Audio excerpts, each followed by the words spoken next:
ఈ బుక్ తీసుకుపోయి ఆయన పక్కన కూర్చొని as per the CAG, as per socio economic survey 4-10 అప్పు అని అసెంబ్లీ నిండు అసెంబ్లీలో మైక్లో మాట్లాడి చెప్పిన బట్టి గారి పక్కన శ్రీధర్ బాబు పక్కన కూర్చొని కూడా ఈ బుక్కులు చూపించి కూడా లెక్కలు చెప్పిన విషయాన్ని నేను మీకు గుర్తు చేస్తున్నా. బహుశా మీరు చాలా మంది గుర్తుంటుంటుందే అనుకుంటా. నేను ఆ రోజు ఇదే హాట్ డిస్కషన్ అయింది. వెంటనే వెళ్ళి నాకు మైక్ ఇవ్వమంటే ఇవ్వలేదు స్పీకర్. ఎంతసేపు మైక్ ఇవ్వకపోతే వాళ్ళ పక్కకు పోయి మైక్ ఇస్తలేరు. ఇగో చూసుకోబోయి ఇది చెప్దామని నేను మైక్ అడిగినా మీరు ఇస్తలేరు. ఇగో 4-10 ఇప్పటికైనా చిల్లర దుకాణం బంద్ చేయదు, తప్పులు మాట్లాడకండి అని చెప్పి బట్టి గారికి శ్రీధర్ బాబు గారికి అసెంబ్లీలో వాళ్ళ కుర్చీ పక్కన పోయి కూర్చొని చెప్పొచ్చిన ఆ రోజు. నా కాగ్ ప్రకారం చెప్పిన వైట్ పేపర్ ప్రకారం 4-17, కాగ్ ప్రకారం 4-10. ఇకపోతే నేను అసెంబ్లీలో కూడా చెప్పిన ఈ విషయం. ఇప్పుడు నేనేదో బయట మాట్లాడుతున్నా, తప్పించుకుంటున్నా అనేది కూడా కొంత తప్పుడు ప్రచారం చేస్తున్నారు. ఇది నిండు అసెంబ్లీలో స్పష్టంగా ఇవాళ ఏదో జూపల్లి సవాల్, బట్టి సవాల్.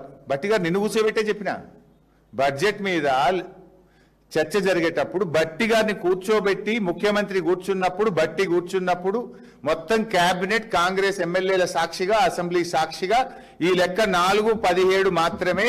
ఇప్పుడు ఇందులో తప్పు ఉంటే ఇప్పుడే చెప్పండి, ఇక్కడే చెప్పండి. Come on let us discuss. 4-17 ఇందులో సీతారామ, పాలమూరు, కాళేశ్వరము, మిషన్ భగీరథ అన్ని కలిపి 4-17 అని నిండు అసెంబ్లీలో నేను చెప్పిన. నోర్లు మూసిండ్రు, తలలు వంచిండ్రు. ఇవాళ బయటకు వచ్చి పేపర్ టైగర్ల లెక్క బయట మాట్లాడుతుండ్రు. నేను మళ్ళీ సవాల్ విస్తున్నా, కమాన్ అసెంబ్లీ పెట్టండి. I want to prove again I'm ready for any kind of discussion. మాట్లాడదాం అసెంబ్లీ సాక్షిగానే. ఆ రోజు నేను ఏం మాట్లాడిందో అసెంబ్లీలో కూడా ఒక్కసారి వీడియో చూపిస్తాం. బీఆర్ఎస్ ప్రభుత్వ 10 ఏళ్ల కాలంలో రాష్ట్ర ప్రభుత్వం కట్టే అప్పు మేము చేసింది కేవలం 4,17,000 కోట్లు మాత్రమే, including FRBM loan, Kaleshwaram loan, mission Bhagiratha loan, కార్పొరేషన్లు అప్పు తీసుకొని రాష్ట్ర ప్రభుత్వం కట్టేటి కూడా కలుపుకొని 4,17,000 మాత్రమే. దీని మీద ఎప్పుడు ఎక్కడ ఏ టీవీ డిబేట్ కైనా, ఎక్కడ బహిరంగ చర్చకైనా, ప్రజల మధ్యనైనా, శాసనసభలోనైనా ఐఎమ్ రెడీ ఫర్ డిస్కషన్. అధ్యక్ష, ఈ విషయం అసెంబ్లీలో ఒకసారి చెప్పలే, 2 సార్లు చెప్పిన అసెంబ్లీలో. ఒకటేమో 19th డిసెంబర్ 2023 నాడు ఒకసారి అసెంబ్లీలో చెప్పిన, వైట్ పేపర్ మీద మాట్లాడేటప్పుడు ఇదే విషయం చెప్పిన. మళ్ళీ అసెంబ్లీలో ఈ డేట్ కూడా చెప్తున్నా, ఏ రోజు అసెంబ్లీలో మాట్లాడినో. 20th డిసెంబర్ 2024, 20 డిసెంబర్ 2024 నాడు ఈ అసెంబ్లీ సాక్షిగా ముఖ్యమంత్రి, ఉప ముఖ్యమంత్రి, కేబినెట్ అందరూ కూర్చున్నప్పుడు అసెంబ్లీలో చెప్పిన మాట. తలకాయలు వంచుకున్నారు తప్ప ఒక్కరు లేచి మాట్లాడలే ఆ రోజు. ఇలా బయట వచ్చి పేపర్ టైగర్ల లెక్క మాట్లాడుతున్నారు. మరి ఆ రోజు నేను చెప్పే ఫిగర్ తప్పైతే అప్పుడే మాట్లాడాలి కదా. మళ్ళా పెట్టండి అసెంబ్లీ, మాట్లాడదాం.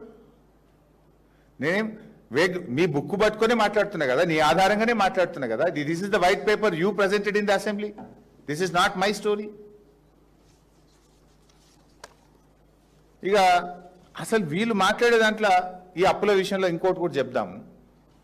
ఒక లెక్క ఉన్నది వైట్ పేపర్లో. ఎంత అప్పని చూపించిండ్రు? 6,17,000 ఎంతో చూపిండ్రు.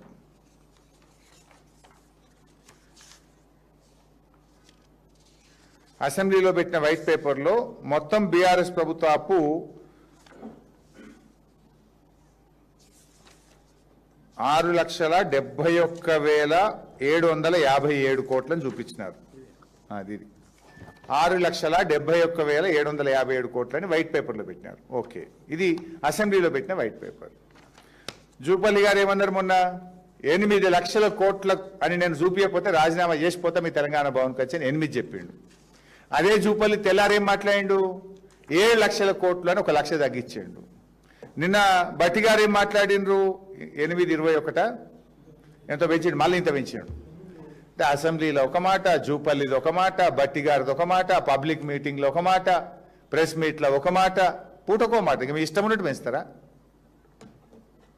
అది కూడా ఒకసారి చూపిద్దాం. శ్వేతపత్రం చూపి ఒకసారి బట్టి గారి బయట కూడా చూపి బాబు. జూపల్లిది అయితే నేను మొన్ననే చూపించాను. 10 సంవత్సరాలు వీళ్ళు చేసిన అప్పు 6,71,757 కోట్లు ఇవాళ రాష్ట్రం రుణభారంలో ఉంది. దీక్ష నిన్నేమంటున్నాడు? ఉందా? 1,77,000 కోట్లు అప్పు చేస్తే 2,08,620 కోట్లు కట్టే. నేను అడిగింది పెట్టలేను. సరేలే, ఓకే, ఉండను, అది కూడా అవసరం, నెక్స్ట్ అడుగుతా. సరే, నిన్నేం చెప్పిండో మీరే చూసింది కదా, అన్ని పేపర్లలో హెడ్డింగ్ కూడా పెట్టింది, 8,21,000 ఏదో చెప్పిండు కదా. మొన్న 671 చెప్పిండు, నిన్న 820 చేసిండు. అంటే నీ ఇష్టం ఉన్నట్టు పెంచుతావా? ఇక 2 లక్షల కోట్లు పెంచేసినావు. అసెంబ్లీలో చెప్పింది నిజమని నమ్మాలా, నువ్వు పబ్లిక్ ఉపన్యాసం చేసింది నిజమని నమ్మాలా? అంటే ఇదంతా కూడా ఇవాళ మీ ప్రభుత్వం డిఫెన్స్లో పడ్డది. రైతులు మీ మీద తిరగబడుతున్నారు, విద్యార్థులు నిరుద్యోగులు మీ మీద తిరగబడుతున్నారు, ఇవాళ మహిళలు తిరగబడే పరిస్థితి వచ్చింది. ఇవాళ స్కాములు పూటకోటి బయటకు వస్తుంటే డైవర్షన్ పాలిటిక్స్కు ప్రజల దృష్టి మరల్చడానికి ఈ రకమైనటువంటి డ్రామాలకు మీరు తెరలేపుతా ఉన్నారు.